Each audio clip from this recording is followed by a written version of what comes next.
Hello everyone, welcome to সিনি classroom. আজকে যে আমার টপিক ডিসকাস করব সেটা হচ্ছে current affairs. One page insight অর্থাৎ 12 পাতার 12 মাসের যে সিরিজ আমরা স্টার্ট করেছি, আজকে তার লেসন 5 অর্থাৎ পর্ব 5-এ আমরা জানবো পর্ব 5-এ আমরা জানবো মে মাসের কারেন্ট অ্যাফেয়ার্স নিয়ে।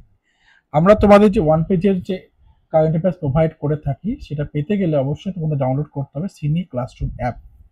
এবং সিনি ক্লাসরুম অ্যাপ ডাউনলোড করার পরে তোমাদের এরকম একটা হোম পেজ খুলবে। সেখানে গিয়ে কর্নারে 3 লাইন্স দেখতে পাচ্ছ, সেখানে যাবে, সেখানে ক্লিক করলে এরকম একটা পেজ খুলবে। সেখানে গিয়ে প্রি ম্যাটেরিয়াল যে সেকশনসটা আছে সেখানে গিয়ে তোমরা এই পিডিএফটা ডাউনলোড করে নিতে পারবে। ফর মোর ইনকোয়ারির জন্য অবশ্যই তোমাদের কন্ট্যাক্ট করতে আমাদের এই নাম্বার 9830 345 এবং 379 নম্বরে। যারা রিসেন্টলি আপকামিং যে পরীক্ষা যেটা হচ্ছে গ্রুপ সি অ্যান্ড ডি, তার সঙ্গে পুলিশ রিলেটেড বিভিন্ন পরীক্ষায় প্রিপারেশন নিতে চাইলে, যারা প্রিপারেশন নিতে চাইছো একদম স্মার্ট ভাবে সায়েন্টিফিক ওয়েতে প্রিপারেশন নিতে চাইছো, তারা অবশ্যই আমাদের সিনি ক্লাসরুমের সঙ্গে জুড়তে পারো। তা জুড়তে চাইলে অবশ্যই আমাদের এই যে নাম্বারটা দেখতে পাচ্ছ এই নাম্বারে হোয়াটসঅ্যাপে হাই লিখে তোমরা পাঠাও। সেখানে তোমাদের এই রিলেটেড তোমাদের ইনফরমেশন তোমাদের মেসেজের থ্রু দিয়ে চলে যাবে এবং সেই রিগার্ডিং তোমরা বিভিন্ন গ্রুপে তোমরা জয়েন হয়ে যেতে পারবে। ওকে, তো চলো শুরু করি আজকের কারেন্ট অ্যাফেয়ার্স, মে মাসের কারেন্ট অ্যাফেয়ার্স নিয়ে। ওকে, প্রথমে আমরা যে টপিকটা পড়বো সেটা হচ্ছে কি, সেটা হচ্ছে নিয়োগ সম্পর্কে। প্রথমেই বলে রাখি যে নিয়োগ মে মাসে তো অনেকগুলো নিয়োগ হয়েছে, এবং সব নিয়োগগুলোতে পরীক্ষার পার্সপেক্টিভে ইম্পর্টেন্ট নয়, এবং সেই নিয়োগগুলো আমাদেরকে সেই নিয়োগগুলোকেই পড়তে হবে যেগুলো পরীক্ষার পার্সপেক্টিভে ইম্পর্টেন্ট। তো সেগুলো কোন কোনগুলো স্যার প্রথমে দেখে নেব। যেটা হচ্ছে UPSC chairman, this is very important. তিনি কে স্যার? সেটা হচ্ছে অজয় কুমার। ওকে, এটা কিন্তু মনে রাখতে হবে। নেক্সট যেটা আমরা দেখবো সেটা ডিআরডিওর যে প্রধান, তিনি কে স্যার? তিনি হচ্ছেন doctor Samir V Kamat. Doctor Samir V হচ্ছে কামাত। ওকে, এবার আসি তারপরে হচ্ছে সুইডেন সুইডেন ভারতের রাষ্ট্রদূত হিসেবে নিযুক্ত হয়েছেন কে? তিনি হচ্ছে অনুরাগ ভূষণ। আচ্ছা, BRICS chamber of commerce and ইন্ডাস্ট্রিতে যুক্ত হয়েছেন, চেয়ারম্যান হিসেবে নিযুক্ত হয়েছেন কে? সেটা হরবংশ চাওলা। ওকে, এরপর আছে ইয়েমেনের প্রধানমন্ত্রী। ইয়েমেনের প্রধান হিসেবে নিযুক্ত হয়েছেন কে? সেটা হচ্ছে Salem Saliya bin Braik. This important. এবং তার সঙ্গে রোমান ক্যাথলিক চার্চের পোপ, তিনি প্রথম আমেরিকান হিসেবে কিন্তু নিযুক্ত হয়েছে। তার নাম কি স্যার? তার নাম হচ্ছে Robert Francis Prevost. This is very very important. তাহলে আমরা এই যে নিয়োগের যে কয়েকজনকে আমরা পড়লাম, এই কয়েকজনকে তোমাদেরকে অবশ্যই অবশ্যই কিন্তু মনে রাখতে হবে। বিভিন্ন পরীক্ষার পার্সপেক্টিভে কিন্তু এই নিয়োগগুলোকে কিন্তু মিস করলে চলবে না। এই নিয়োগগুলো কিন্তু জানতেই হবে এবং সেগুলো বিভিন্ন পরীক্ষা কিন্তু আসার সম্ভাবনা এটা রয়েছে। এবার আসো মৃত্যু বা প্রয়াণ সম্পর্কে। এই মে মাসে যেসব পার্সোনালিটির মৃত্যু হয়, যাদের মধ্যে সবচেয়ে ইম্পর্টেন্ট যিনি ব্যক্তিত্ব, তার নাম হচ্ছেন তিনি doctor MR Srinivasan. This very very important. তবে আর একটা কথা বলে রাখি, যখন প্রয়াণ তোমরা পড়বে তখন যে ব্যক্তিত্বগুলো তোমরা পড়ছো যাদের মৃত্যু হয়েছে তাদের সঙ্গে তারা কোন কোন ফিল্ডের সঙ্গে তারা যুক্ত, এটাও কিন্তু তোমাদের কিন্তু মনে রাখতে হবে। ওকে, তাহলে শ্রীনিবাসন তিনি ছিলেন ভারতের পরমাণু শক্তি কমিশনের কিন্তু প্রাক্তন chairman. This is very very important. এর সঙ্গে তিনি এনপিসিআই এর তিনি প্রতিষ্ঠাতা ও চেয়ারম্যান হিসেবে তিনি ছিলেন। ওকে, এবার আসি হচ্ছে ডক্টর সরোজ ঘোষ। তিনি কিন্তু ভারতের বিজ্ঞান জাদুঘর আন্দোলনের কিন্তু জনক হিসাবে কিন্তু জনক, তাকে বলা হয় ভারতের বিজ্ঞান জাদুঘর আন্দোলনের কিন্তু জনক। কে স্যার? তিনি ডক্টর সরোজ ঘোষ। এবার আসি নেক্সট যিনি হলেন তিনি হচ্ছে লুইস গালভান। তিনি কিন্তু হচ্ছে ফুটবলার। তিনি কে ছিলেন স্যার? ফুটবলার। তিনি আর্জেন্টিনা দলের হচ্ছে 1978 সালে যে তারা যখন আর্জেন্টিনা দল যখন ওয়ার্ল্ড কাপ জিতেছিল তখন সেই দলের ডিফেন্ডার তিনি ছিলেন। ওকে, এবার আসি বই এবং লেখক নিয়ে। ওকে, যে দুটি বই আমাদেরকে পড়তে হবে তার মধ্যে এক number 1, that is the diary of cricketers wife. বইটি কে লিখেছে? পূজা পূজারা। তিনি কে স্যার? তিনি হচ্ছে আমাদের যে ভারতীয় ক্রিকেটার তার নাম হচ্ছে চেতেশ্বর পূজারা, তার কিন্তু তিনি ওয়াইফ। ওকে, এবার হচ্ছে নেক্সট হচ্ছে অরিজিনাল সিন। এই বইটি লিখেছেন দুজন, একজন হচ্ছে জেক ট্যাফার এবং অ্যালেক্স থমসন। সো এই দুটো বই কিন্তু ভীষণ ভীষণ ইম্পর্টেন্ট, তোমাদের কিন্তু মনে রাখতে হবে। ওকে, এবার আসি গুরুত্বপূর্ণ সরকারি স্কিম। তার মধ্যে যে স্কিমটা আমাদেরকে পড়তে হবে তার নাম হচ্ছে জ্যোতি প্রকল্প। এটা কি স্যার? এটা কোন গভর্নমেন্ট চালু করেছে স্যার? এটা কেরালা গভর্নমেন্ট চালু করেছে। যারা 3 থেকে 18 বছর বয়সী যে সমস্ত মাইগ্রেন্ট লেবার তাদের যে সন্তান আছে তাদেরকে স্কুলে ভর্তি অ্যাডমিশন নিশ্চিত করার জন্য কিন্তু এই প্রকল্পটি কেরালা গভর্নমেন্ট কিন্তু চালু করেছে। এবার আসি গুরুত্বপূর্ণ পুরস্কার নিয়ে। এই গুরুত্বপূর্ণ পুরস্কার মধ্যে প্রথম যে পুরস্কারটা আমরা জানবো সেটা হচ্ছে কি জ্ঞানপীঠ পুরস্কার। জ্ঞানপীঠ পুরস্কার হচ্ছে কততম স্যার? দ্যাট ইজ 58তম। কে পেয়েছে? দুজন পেয়েছে। একজন নাম হচ্ছে গুলজার, আমরা ভীষণ ভাবে আমরা এনাকে চিনি। তিনি বিখ্যাত কবি এবং গীতিকার, এবং তার সঙ্গে হচ্ছে রাম ভদ্রাচার্য, তিনি কিন্তু আধ্যাত্মিক পণ্ডিত এবং সাংস্কৃতিক কবি হিসাবে তিনি কিন্তু বিখ্যাত একজন ব্যক্তিত্ব। ওকে, এবার আসি তারপরটা হচ্ছে, তারপরে যে পুরস্কারটা আমরা দেখবো সেটা হচ্ছে আন্তর্জাতিক বুকার পুরস্কার। This is very very very important. ঠিক আছে, তিনি কে পেয়েছেন? সেটা হচ্ছে বানু মুস্তাক। ঠিক আছে, এটা বিভিন্ন পরীক্ষায় কিন্তু আসার সম্ভাবনা কিন্তু রয়েছে। জ্ঞানপীঠ পুরস্কার যেমন ইম্পর্টেন্ট, তেমনি একই রকম ভাবে আন্তর্জাতিক বুকার পুরস্কারও কিন্তু ইম্পর্টেন্ট। কেন ইম্পর্টেন্ট স্যার? কারণ বানু মুস্তাক হচ্ছে একজন ইন্ডিয়ান। ওকে, নেক্সট হচ্ছে আমরা পড়বো বিশ্ব খাদ্য পুরস্কার। তিনি কে পেয়েছেন? মারিয়েন জেলা হচ্ছে হাঙ্গেরিয়া। তিনি কোথাকার স্যার? তিনি হচ্ছে ব্রাজিল। তার বাড়ি কোথায় স্যার? ব্রাজিল। ওকে, আমেরিকান মিউজিক অ্যাওয়ার্ড পেয়েছে কে? রাজা কুমারী। রাজা কুমারী ভারতীয় আমেরিকান, তিনি র্যাপার এবং গায়ক গীতিকার। 72তম মিস ওয়ার্ল্ড ফেস্টিভ্যাল মানবিক পুরস্কার বা হিউম্যানিটেরিয়ান অ্যাওয়ার্ড হিসেবে পেয়েছেন আমাদের বিখ্যাত চলচ্চিত্র অভিনেতা, তিনি হচ্ছেন সোনু সুদ। ওকে, নেক্সট হচ্ছে টেরিটোরিয়াল আর্মির সম্মানসূচক লেফটেন্যান্ট কর্নেল পদ পেয়েছেন হচ্ছে নীরজ চোপড়া।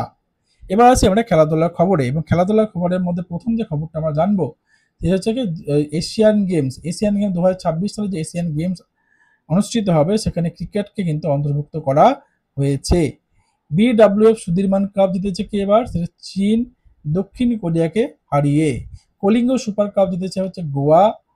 হ্যাঁ, তারপর ভীষণ ইম্পর্টেন্ট গুরুত্বপূর্ণ খবর হচ্ছে ক্রিস্টিয়ানো রোনাল্ডো, তিনি কিন্তু ক্লাব ফুটবলে 800 খানা গোল করে প্রথম ফুটবলার তিনি কিন্তু হিসাবে 800 খানা তিনি গোল করেছেন। গোল করে তিনি একটা রেকর্ড তিনি করেছেন।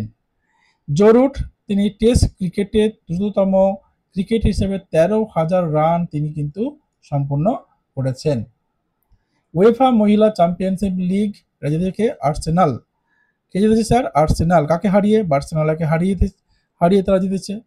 আইএসএসএফ জুনিয়র বিশ্বকাপ, এটা কি এর সঙ্গে যুক্ত? শুটিং এর সঙ্গে যুক্ত। ওকে, কোথায় হলো স্যার? জার্মানিতে। ওকে, ভারত কিন্তু এই বিশ্বকাপে কিন্তু টপ র্যাঙ্কে ছিল। ওকে, টপ র্যাঙ্কে ছিল।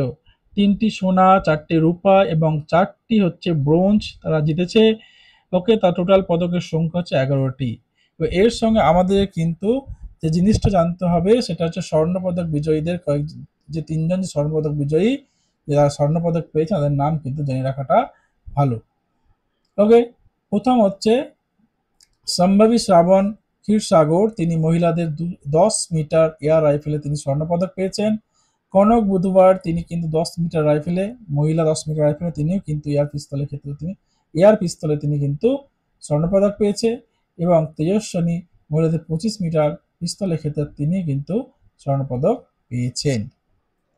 ওকে, নেক্সট আমরা আসবো হচ্ছে সূচক এবং র্যাঙ্কিং ক্ষেত্রে। এই সূচক ও র্যাঙ্কিংয়ের ক্ষেত্রে প্রথম যেটা দেখবো সেটা হচ্ছে দ্য ইন্ডিয়া জাস্টিস রিপোর্ট। কি বললাম sir? The India justice report. India justice রিপোর্টের ক্ষেত্রে প্রথম রাজ্য Karnataka. This is very very important. Karnataka হচ্ছে র্যাঙ্ক হচ্ছে ফার্স্ট, অন্ধ্রপ্রদেশ দ্বিতীয় এবং পশ্চিমবঙ্গের র্যাঙ্ক হচ্ছে কত স্যার? 18। এটা কিন্তু জানতে হবে। নেক্সট, বিশ্বের বৃহত্তম অর্থনীতি রিপোর্ট প্রকাশ করেছে কে? World economic Outlook. ঠিক আছে, সেখানে দেখা যাচ্ছে কি মার্কিন যুক্তরাষ্ট্র র্যাঙ্ক হচ্ছে ফার্স্ট। ওকে, এবং ভারতের র্যাঙ্ক হচ্ছে কত? ফোর্থ বা চতুর্থ। ওকে, ভারতের সম্পদের পরিমাণ কত? সেটা হচ্ছে 4.19 ট্রিলিয়ন। ওকে, বোঝা গেছে? This very very important. এবার আছে summit events and conference. Summit event কনফারেন্সের প্রথম যে সামিটটা আমরা দেখব সেটা হচ্ছে বিশ্ব হাইড্রোজেন সামিট। সেটা কোথায় হলো? সেটা রটারডাম। সেটা হচ্ছে কোথায় স্যার? সেটা হচ্ছে নেদারল্যান্ডে। বিশ্ব ব্যাংক ভূমি সম্মেলন, বিশ্ব ব্যাংক ভূমি সম্মেলন আর বিশ্ব ওয়ার্ল্ড ব্যাংক ল্যান্ড কনফারেন্স, সেটা কোথায় হয়েছে? সেটা হচ্ছে ওয়াশিংটন ডিসিতে হলো। গ্লোবাল স্পেস এক্সপ্লোরেশন কনফারেন্স, সেটা কোথায় হলো? সেটা হচ্ছে নিউ দিল্লিতে কিন্তু হয়েছে। সো এই তিনটে সামিট বা কনফারেন্স তোমাদেরকে অবশ্যই মনে রাখা প্রয়োজন আছে। এবার আছে কিছু সামরিক অনুশীলন নিয়ে। প্রথম যে অনুশীলনটা আমরা দেখব সেটা হচ্ছে নোমাডিক এলিফ্যান্ট, কে জিতেছে? ভারত এবং মঙ্গোলিয়া। তারপরে দেখব ইমডেক্স, ইমডেক্স হচ্ছে কে জিতেছে? ইমডেক্স এশিয়া। প্রথমে হচ্ছে নোমাডিক এলিফ্যান্টের কথা কি বললাম, সেটা হচ্ছে ভারত ও মঙ্গোলিয়া।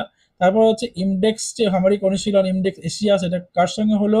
সেটা হচ্ছে ভারত এবং সিঙ্গাপুরের সঙ্গে হলো। তারপর হচ্ছে তালিশামান সাবর, এটা হলো কাদের সঙ্গে? ভারত, অস্ট্রেলিয়া, জাপান এবং মার্কিন যুক্তরাষ্ট্রের সঙ্গে। মনে রাখতে হবে, this is very important. Teesta প্রহর মহড়া ভারতের সেনাবাহিনী এটা কিন্তু এই মহড়াটি করেছে। এবার আছে কিছু দেশ ও বিদেশের খবর নিয়ে। প্রথম যে খবরটা আমরা দেখব সেটা হচ্ছে দেশের প্রথম কৃত্রিম বুদ্ধিমত্তা বা আর্টিফিশিয়াল ইন্টেলিজেন্স ভিত্তিক ডেটা সেন্টার পার্ক, সেটা কোথায় কোথায় হলো? সেটা হচ্ছে নব রায়পুর সেক্টর 22-এ। সেটা কোথায় স্যার? সেটা ছত্তিশগড়ে। এবার আছে একটা অভিযান, তার নাম হচ্ছে আদি শক্তি অভিযান। আদি শক্তি অভিযান এটা কি স্যার? এটা কোন গভর্নমেন্ট চালু করেছে? মহারাষ্ট্র গভর্নমেন্ট। মনে রাখতে হবে কি জন্য করেছে? মহিলাদের ক্ষমতায়ন এবং নারী ও শিশুদের কল্যাণমূলক প্রকল্প সম্পর্কে সচেতনতা বৃদ্ধির জন্যে, অ্যাওয়ারনেস করার জন্যে তারা কিন্তু মহারাষ্ট্র গভর্নমেন্ট কিন্তু আদি শক্তি অভিযান চালু করেছে। তারপরে যে খবরটা আমরা দেখবো স্যার, দিল্লি বিধানসভা ভারতের প্রথম সৌরশক্তি তারা চালিত বিধানসভা। ওকে, সেটা কত কিলোওয়াট সৌরবিদ্যুৎ সম্পন্ন? সেটা হচ্ছে 500 কিলোওয়াট সৌরবিদ্যুৎ সম্পন্ন। ওকে, নেক্সট যে আমার খবরটা দেখবো নই দিশা। এটা কি?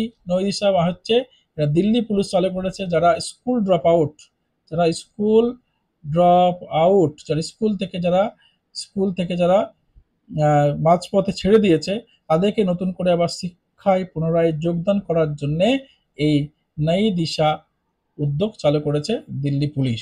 ওকে, ভারতের প্রথম হাইড্রোজেন চালিত ট্রাক মোতায়েন করেছে কোথায়? সেটা ছত্তিশগড়ে। কি জন্য স্যার? খনি সরবরাহের জন্য। কোন কোম্পানি করেছে? That is the Adani enterprise. Okay, next আমরা দেখবো ভারতের প্রথম ভিক্ষুক মুক্ত শহর। ভারতের প্রথম ভিক্ষুক মুক্ত শহর কোথায় স্যার? সেটা হচ্ছে ইন্দোরে। ওকে, দিস ভেরি ইম্পর্টেন্ট। আসামিয়া ভাষায় মন্ত্রিসভায় আপডেট প্রদানকারী দেশের প্রথম এআই চালিত ভার্চুয়াল নিউজ অ্যাঙ্কার অঙ্কিতা, সেটা কে চালু করেছে? সেটা আসাম গভর্নমেন্ট। ঠিক আছে, আসাম গভর্নমেন্ট চালু করেছে। ওকে, লিভারপুল বিশ্ববিদ্যালয় বা লিভারপুল ইউনিভার্সিটি বেঙ্গালুরুতে একটা তাদের ক্যাম্পাস স্থাপনের জন্য ইউজিসি থেকে তারা একটা ছাড়পত্র পেয়েছে। আর একটা ইম্পর্টেন্ট নিউজ, এটা হচ্ছে সিকিম রাজ্য তাদের থেকে 50তম রাজ্য প্রতিষ্ঠা পূর্ণ হলো এবং সেই উপলক্ষে প্রধানমন্ত্রী নরেন্দ্র মোদী তাদের একটি স্মারক মুদ্রা এবং ডাক টিকিট প্রকাশ করেছে। So this is very very important.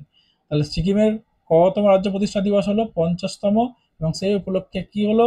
একটি স্মারক মুদ্রা এবং ডাক টিকিট কিন্তু প্রকাশ করা হলো। ওকে, ভারতের প্রথম শিক্ষানগরী কোনটি স্যার? সেটা হচ্ছে নাভি মুম্বাই, ভারতের প্রথম শিক্ষানগরী। ভারতের প্রথম বিস্তারিত জঙ্গল সাফারি ট্রেন কোথায় চালু হলো? সেটা হচ্ছে উত্তরপ্রদেশে চালু হলো। এবং বিশ্বের প্রথম বাণিজ্যিক স্কেল মিথানল প্লান্ট কোথায় চালু হলো? সেটা হচ্ছে ডেনমার্কের কাসোতে স্থাপিত হয়েছে। বিশ্বের প্রথম বাণিজ্যিক স্কেল মিথানল প্লান্ট আচ্ছা কোথায় চালু হলো? কাসোতে। This is very very very important.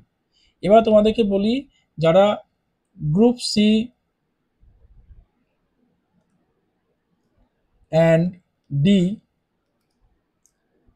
তার সঙ্গে যারা পুলিশ রিলেটেড যারা প্রিপারেশন নিচ্ছ, তারা প্রত্যেকে আমাদের দেওয়া এই যে তোমাদের যে নাম্বার দেখতে পাচ্ছ, এই যে নাম্বার 9830345137 এখানে তো হোয়াটসঅ্যাপে হাই লিখে পাঠাও। এই রিগার্ডিং তোমাদের সমস্ত ইনফরমেশন চলে যাবে এবং তোমাদের স্বপ্নকে সাকার করার জন্য অবশ্যই তোমাদের যুক্ত হবে আমাদের সিনি ক্লাসরুমের সঙ্গে। ওকে, আমাদের সিনি ক্লাসরুমের সঙ্গে যুক্ত হবে।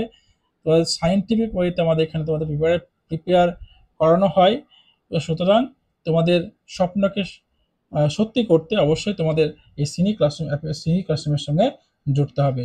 সো যারা সিনি ক্লাসরুমের সঙ্গে যুক্ত হতে চাও তারা অবশ্যই আমাদের এই নাম্বারটাতে, দেওয়া নাম্বারটা, এই নাম্বারটাতে তোমরা হাই লিখে পাঠাও এবং তোমাদের কাছে সেই রিগার্ডিং ইনফরমেশান চলে যাবে। সো আজকের মতো এখানেই, দেখা হচ্ছে পরের ভিডিওতে। Thank you.